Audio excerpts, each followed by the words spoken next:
Fala, meus amores, nono ano. Espero que todo mundo esteja bem. Espero que vocês estejam dispostos para a nossa terceira aula da terceira unidade, que tem como tema astros no universo, certo? É um assunto que vocês já viram no sexto ano, que vocês verão agora, mas de uma forma mais aprofundada. Vamos começar falando um pouquinho do que são esses astros, né? Então, gente, um objeto astronômico vai ser qualquer estrutura física significativa que existe no universo. Então, por isso que as estrelas, ela é um objeto astronômico, elas são corpos celestes que têm luz própria. Então, elas produzem e elas emitem energia. Mas por quê? Vou explicar agora. Entendam. No centro das estrelas, no núcleo dessas estrelas, vai existir o quê? A temperatura vai ser uma temperatura muito, mas muito grande. Vai ultrapassar vários milhões de graus Celsius. Então, gente, essa temperatura elevadíssima causa o quê? Reações nucleares. Então, essas reações nucleares vão liberar energia na forma de luz e de calor. Então, por isso que as estrelas são consideradas, por isso que elas têm luz própria, certo? Vamos falar agora dos planetas. Então, assim, existe uma união chamada de uma União Astronômica Internacional, certo? É a que cuida de todos esses assuntos.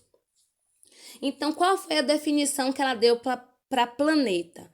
É um corpo celeste que precisa preencher 3 requisitos. Qual o primeiro requisito? Tem que orbitar o Sol, ou seja, tem que estar ali, em volta do Sol. Segundo requisito, a sua massa, o seu quilo, a quantidade de peso tem que ser o quê? Suficiente para que sua gravidade o deixe com formato esférico. Se a massa for menor, o formato não consegue ser esférico e ele não consegue orbitar o Sol. Terceiro requisito, ele precisa tirar qualquer coisa que atrapalhe a sua órbita e a formação dessa órbita para ficar ali ao redor do Sol, certo? E agora a gente tem a definição de planetas anões. Se eu sei que a União Astronômica Internacional definiu o que é planeta, isso quer dizer que planeta anão não conseguiu cumprir um desses 3 requisitos. Se ele não conseguiu cumprir, ou ele não conseguiu orbitar ao redor do Sol, ou ele não tem a massa suficiente, ou ele não conseguiu limpar tudo que tiver ao redor ali do Sol para a formação desse planeta, quer dizer que ele é um planeta anão, certo? Agora, satélites naturais. Então, um satélite natural ou Lua, a gente sabe que a Lua é chamada de satélite natural, é qualquer corpo astronômico que orbite um planeta anão ou um asteroide, certo? E o que é asteroide? São objetos rochosos, eles são muito pequenos para manter uma atmosfera. Então, eles podem ter uma órbita própria ou ele pode compartilhar uma órbita com outro planeta. Então, os asteroides pequenos que estejam orbitando o Sol e entrem na atmosfera terrestre, eles não têm nome mais de asteroide. Ele vai ter o nome de meteoroides, certo? Porque ele conseguiu entrar na atmosfera. Só que ao entrar na atmosfera da Terra, vamos supor, ele entrou na atmosfera da Terra, por exemplo, um meteoroide, ele é vaporizado, deixando um rastro no céu e recebendo um outro nome, que é dessa segunda imagem, que é chamada de meteoroide, de meteoro ou estrela cadente, como a gente sempre fala, vou fazer um pedido para estrela cadente. Então, essa estrela cadente, ele é um meteoro que veio de um meteoroide, que veio de um asteroide, certo? Mas também, quando ele chega, no momento que ele consegue entrar na atmosfera, né, e ele chega à Terra, se ele resistir à entrada e conseguir chegar até o solo, esse meteoro já é chamado de meteorito. Então, a gente viu já nos jornais várias pessoas, né, vários documentários falando de vários meteoros, né, que são encontrados aqui na superfície terrestre, certo? Então, asteroides têm 3 nomes para ele, então eu só quero que vocês consigam compreender. O asteroide, ele não consegue atravessar a superfície terrestre, certo? No momento que consegue entrar na atmosfera terrestre, quer dizer que ele não é mais asteroide, ele é meteoroides. No momento que ele entrou, conseguiu ultrapassar a Terra, ele já é chamado de quê? De meteoro. Ele conseguiu ultrapassar um planeta, ele já é chamado de meteoro. Mas se ele chegou ao solo, ele já é chamado de meteorito, certo? Que é como se fosse uma rocha, como se fosse uma pedra, na verdade. E agora a gente vai falar dos cometas. Então, os cometas, eles são objetos constituídos essencialmente, gente, por gelo e de matéria e de gases, como gás carbônicos, também por rochas, sendo sempre resquício da formação do sistema solar. Então, no momento que está a formação do sistema solar ali, com todos os planetas, e tiver qualquer tipo de resquício, de resto de alguma coisa, é que são a transformação de um cometa, certo? Aí agora a gente vai falar um pouquinho sobre a constituição do sistema solar. Então, gente, o sistema solar, ele é o conjunto de corpos celestes que se movimentam em torno, a gente sabe de quem? Em torno do Sol. Então, a gente tem 8 planetas do sistema solar, que é o Mercúrio, Vênus, Terra, Marte, Júpiter, Saturno, Urano e Netuno. Só que eles podem ser divididos em 2 grupos. Aqui eu tenho planetas secundários, que é luas ou satélite natural, que eles vão orbitar em torno de um planeta principal. Eles são menores que o planeta principal em que orbitam. Então a gente tem esse satélite da Terra, satélite de Marte e satélite de Júpiter, certo? Aí aqui algo muito, mas muito importante mesmo. Gente, os primeiros satélites naturais que foram descobertos em outros planetas foram os 4 maiores luas de Júpiter. Só que quem foi que descobriu? Foi justamente esse homem que você está vendo aí, esse professor, esse cientista, chamado de... Ele era astrônomo, ele era físico, matemático, era um italiano, né? Nasceu na Itália, chamado de Galileu Galilei. Foi ele que fez essa primeira descoberta que havia várias luas, que vocês vão entender agora, certo? Então, gente, luas são o quê? Satélites naturais. Então, as primeiras descobertas foram essas que vocês estão vendo aí, ó, que foram a Ló, Europa, Calisto e Ganímede. Foram as primeiras luas que foram descobertas. Então, as luas, elas também não se formaram todas da mesma maneira. Acredita-se que o satélite natural da Terra, que é a Lua, tenha se formado da colisão, ó.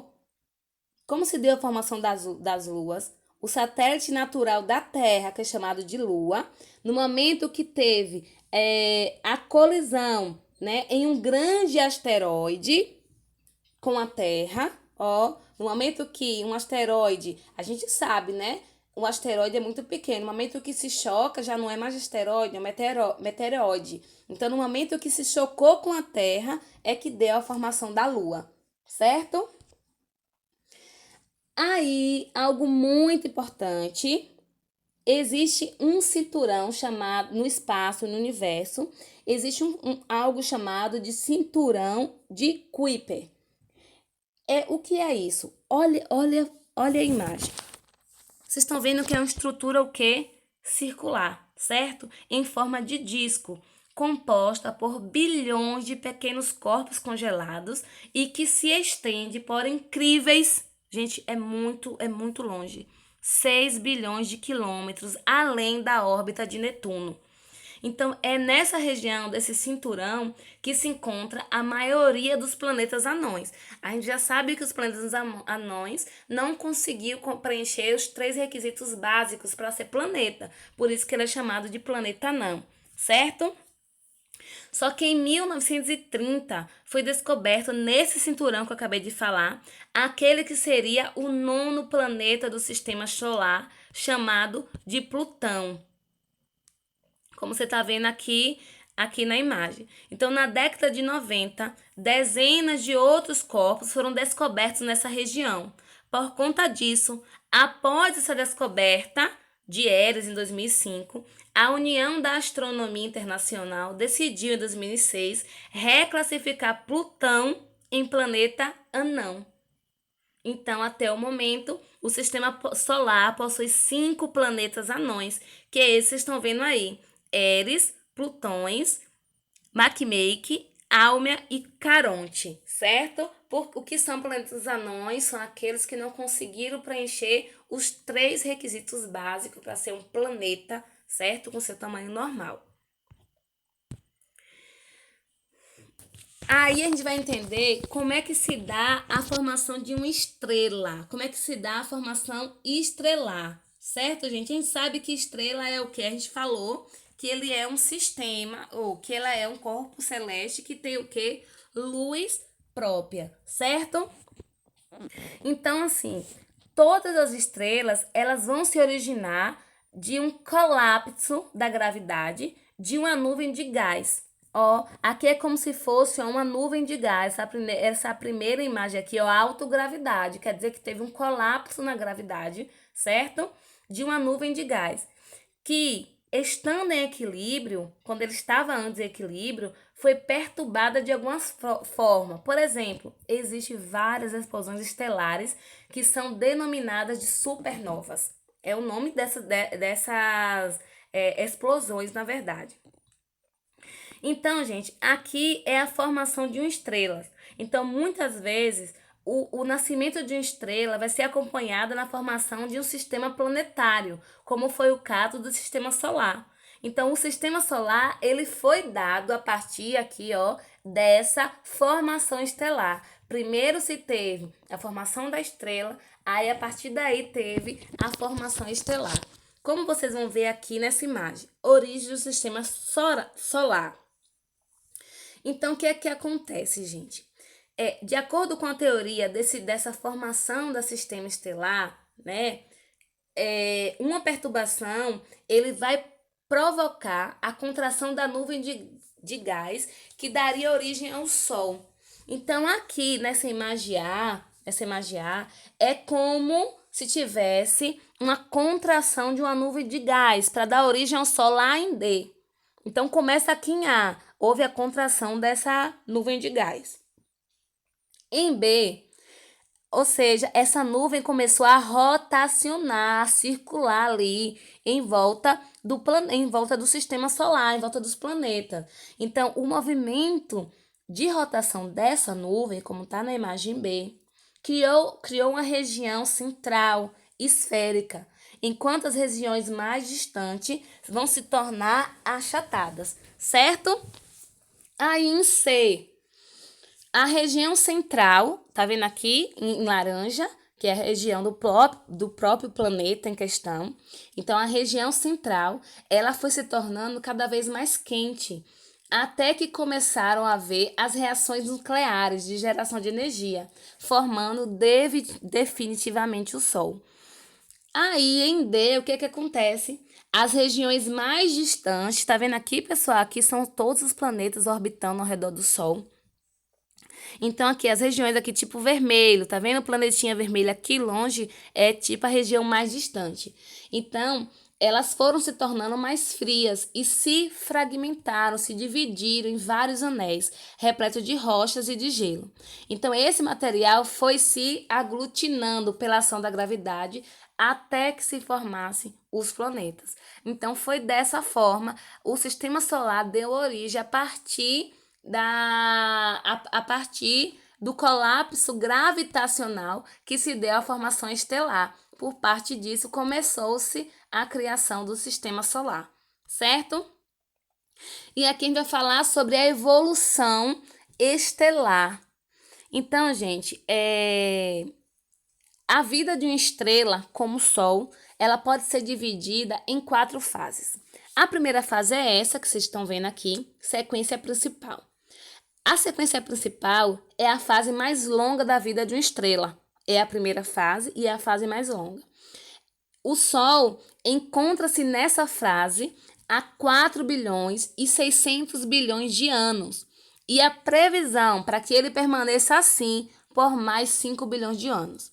Então, como a gente sabe que é a fase mais longa, nessa fase, a estrela ela vai consumir. Deixa eu ver se eu coloquei o exemplo. Vai. Nessa fase, a estrela ela vai consumir o hidrogênio, né? Aqui no núcleo, tá vendo?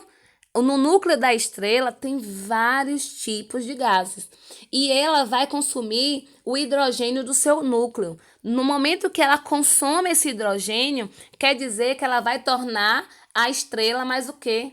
Mais quente, certo? Então, como consequência disso, a temperatura da Terra tende a elevar. Então, aqui, se você vê na primeira imagenzinha do Sol e da seta, tá vendo? Eu tenho aqui a estrela avermelhada e a estrela azulada.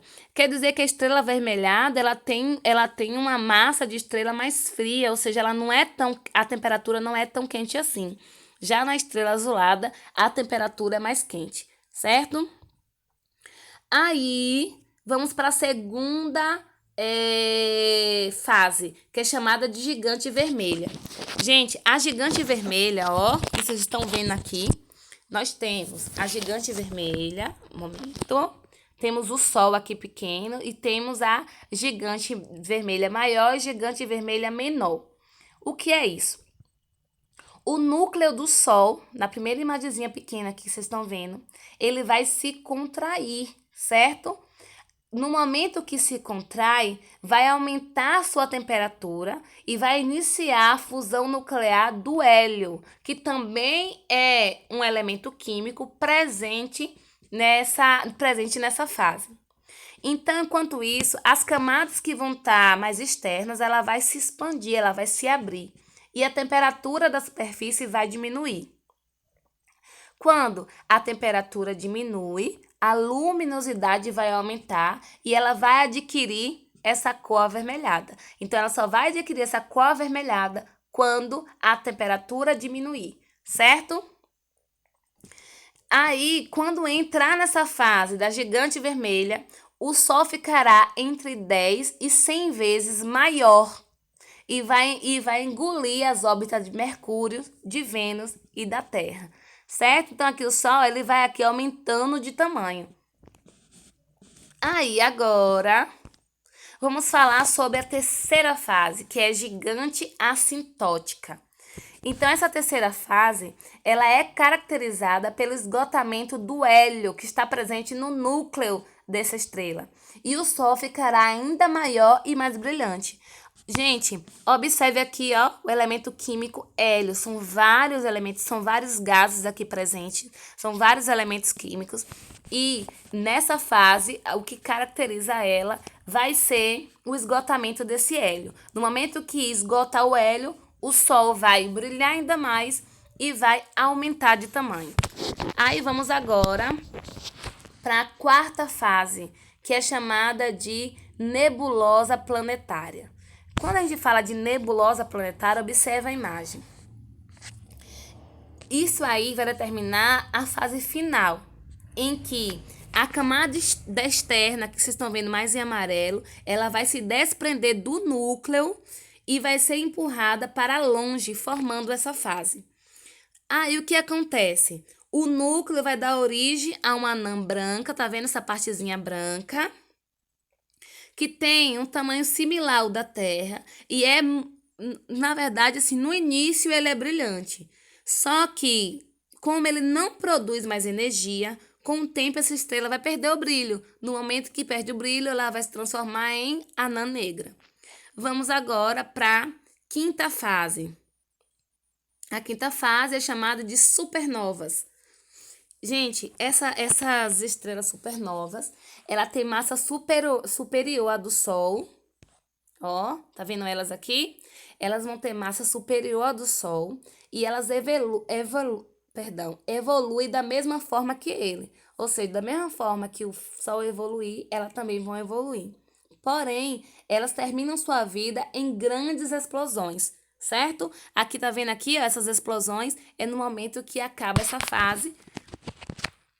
Aí eu vou aqui agora para estrela de nêutron, a sexta fase. Elas possuem massa entre 8 e 25 massas solares. Elas vão passar por um estágio conhecido como o nome dela, estrela de nêutron. Por que isso? Em que ela pode ter até 3 vezes a massa do Sol. Porém, ela vai estar compactada em um objeto esférico com cerca de 10 quilômetros de raio. Ou seja, ela pode ser maior que o Sol, mas ela vai ter que ter algo que a compacto, que ela fique dentro, para que ela não ultrapasse o tamanho do Sol. Então, estrelas com mais de 25 massas solares, elas vão originar uma região do espaço-tempo dotada de fortíssimo campo gravitacional. E o nome desse campo gravitacional, ou seja, onde nenhuma luz consegue escapar, é chamada de buraco negro, caracterizando a última fase de evolução estelar. E agora a gente vai falar sobre as galáxias do universo. Elas são grandes estruturas que são formadas por corpos celestes, por gás, poeira e matéria escura. Aí nós temos os tipos de galáxia. A gente tem galáxia elíptica, porque apresenta um formato, como o próprio nome diz, esférico. Temos as galáxias irregulares, onde não apresentam um formato definido, como o nome diz. E galáxias espirais, que têm forma de discos, com braços que giram em torno de um núcleo, formando uma espiral. Certo, pessoal? Então, a gente sabe também que a Via Láctea ela é uma galáxia do tipo espiral, estruturada da seguinte forma. Ela vai ter um disco, ela vai ter... esse discozinho, ele é formado por 4 braços espirais, aqui no centro, no meio em amarelo. Ela vai ter um halo, que vai ser uma estrutura esférica, que envolve toda a Via Láctea, toda essa partezinha aqui, ó, circular em volta dela, chamada de halo. E tem um bojo, que é a região central de formato ovalado, que é essa parte mais amarela, ou seja, a região mais antiga da Via Láctea, que é formada por bilhões de estrelas mais velhas de coloração avermelhada. Então, gente, é importante também que vocês saibam que o Sol, ele encontra-se aproximadamente a 26 mil anos-luz do centro da Via Láctea. O comprimento total dessa Via Láctea é de cerca de 160 mil anos-luz. Então, essa foi a aula sobre os astros que estão presentes no universo. Espero que vocês tenham compreendido. Caso não tenha compreendido qualquer parte dessa aula, já sabe, me pergunta, vai no grupo do WhatsApp, vai no Proesc, me fala de qualquer forma que você sabe que eu vou resolver. Certo, pessoal? Então, assim, tem uma atividade, né? A correção da atividade da aula passada vai ser no dia 21 de setembro, na próxima segunda-feira, vai ser via Google Meet, certo? Não estejam com as atividades em mãos para a gente corrigir. Todas as atividades valem nota. E a atividade de hoje vai estar lá no Proesc, bem como com o prazo dessa atividade. Notei que tem muitos alunos que ainda não me entregaram, então preste atenção, tá bom?